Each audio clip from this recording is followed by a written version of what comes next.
करिए देखा कोनो राजनीतिक गीत नहीं बा, सिर्फ कवि जी मनोरंजन खातिर कलम के माध्यम से तनी सा वर्णन कर दे भैया।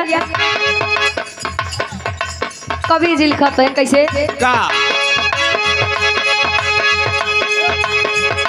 सारा रा रा रा रा रा रा रा रा रा रा रा रा हो जोगी सारा रा रा।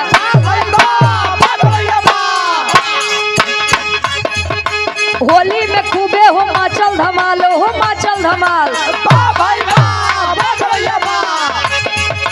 होली में खूबे वो माचल धमाल, सुना सुनाई का बने तन के हाल बोला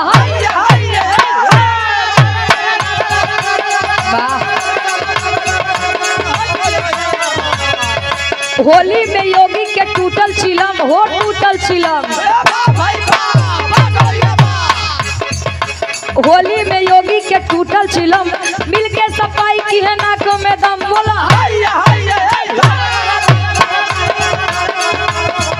या होली में नेता हरे के का हालत हुआ, सिर्फ मनोरंजन खातिर बात के आना खाना ले जाया। कवि जी लिखते हैं कैसे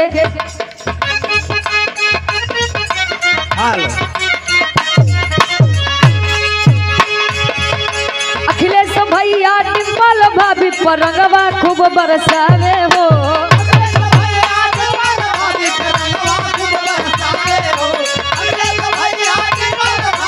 क्या बात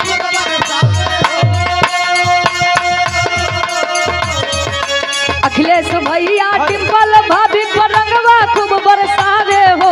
फागुन महीना में योगी बेचारू घंटा पकड़ के हिलावे हो।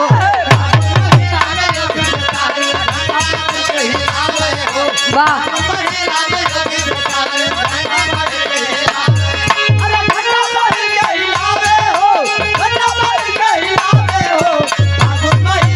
योगी बेचारू घंटा पकड़ के हिलावे हो।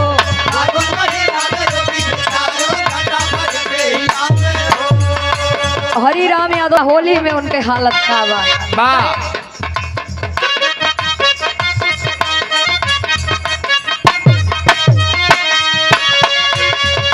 दिल्ली में मोदी के नाम हरारू, दिल्ली में मोदी के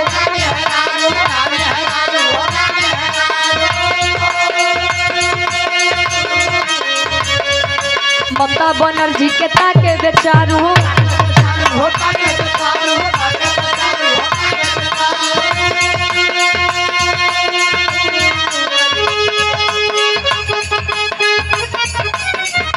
दिल्ली में योगी के नाम में हरारू, ममता बनर्जी के ताके बेचारू। जैसा कि आप लोग जाना था मोदी जी के शादी विवाह भैया पहले चाय बेचत रहे, परिवर्तन भाग किस्मत देखा बदल गए।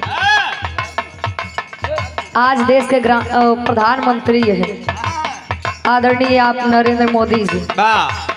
अपना म्यूजिक प्रयागराज के आप प्रोपराइटर साहब परम आदरणीय महेंद्र यादव दादाजी के द्वारा इस भाव को समझते हुए 101 रुपए का महान आशीर्वाद कहे।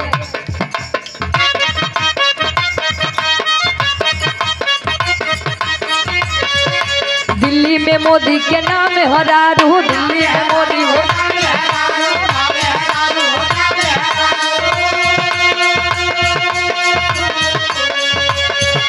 ममता बनर्जी के ताके बेचारू।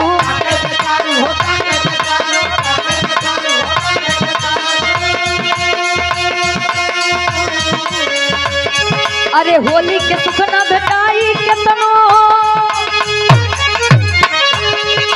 होली के सुख न भेटाई केतनो, गंगा खूब नहावे हो।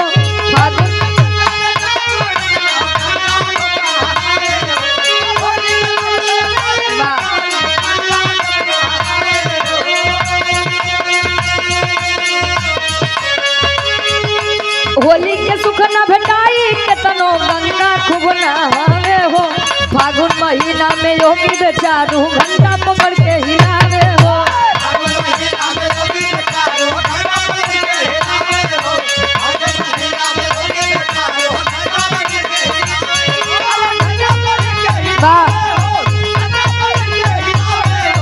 फागुन महीना में योगी बेचारू घंटा पकड़ के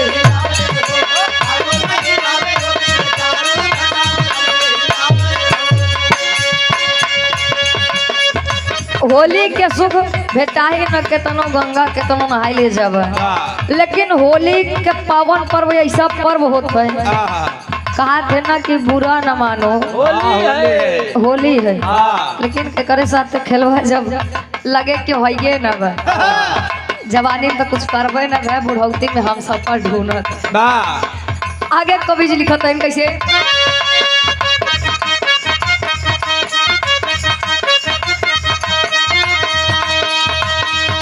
राहुल के मम्मी मचावेली हल्ला,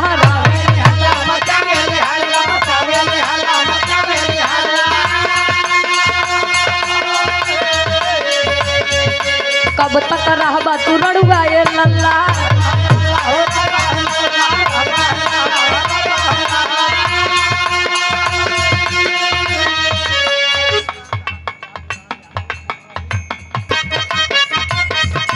राहुल के मम्मी मचावेली हल्ला,